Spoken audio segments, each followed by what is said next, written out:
Feather star সমুদ্রের ফুল নয়, প্রাণী। Not a plant, it swims with feathery arms.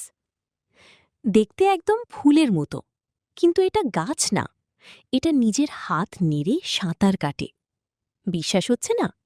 আজ আমরা দেখব সমুদ্রের এক অবিশ্বাস্য প্রাণী, ফেদার স্টার।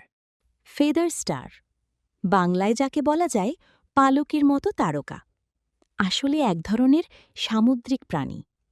এরা ক্রাইনয়েড নামে পরিচিত, যা সি স্টার আর সি আর্চিনের আত্মীয়।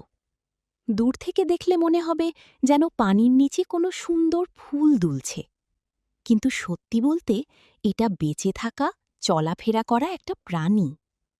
অনেকেই ভুল করে একে গাছ ভাবে, কারণ এর শরীর দেখতে অনেকটা গাছের শাখার মতো।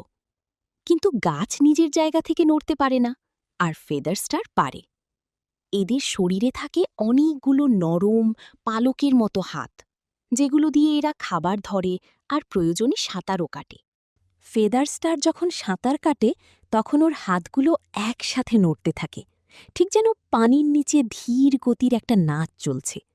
এভাবে হাত নেড়ে ওরা এক জায়গা থেকে আরেক জায়গায় চলে যায়, যদিও বেশিরভাগ সময় এরা কোনো পাথর বা প্রবালের সাথে লেগে থাকে।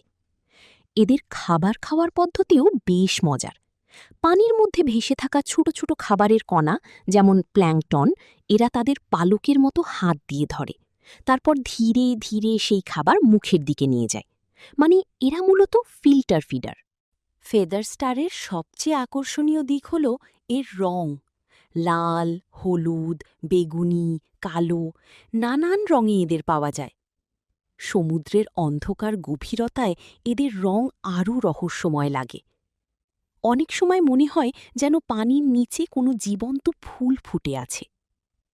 এদের বেশি দেখা যায় উষ্ণ সমুদ্রে, বিশেষ করে কোরাল রিফের আশেপাশে। তবে কিছু প্রজাতি থাকে গভীর সমুদ্রেও, যেখানে সূর্যের আলো পৌঁছায় না। এই জায়গাগুলোতে এরা ধীরে ধীরে নড়ে আর চারপাশের পরিবেশের সাথে মিশে থাকে। কিছু মজার তথ্য জানো? ফেদার স্টার নিজের হাত ভেঙে ফেলতে পারে বিপদে পড়লে। এটা একটা প্রতিরক্ষা কৌশল। পরে আবার নতুন হাত গজায়। এরা লাখ লাখ বছর ধরে পৃথিবীতে টিকে আছে। প্রকৃতি কত অদ্ভুত আর সুন্দর হতে পারে, ফেদার স্টার তার একটা অসাধারণ উদাহরণ।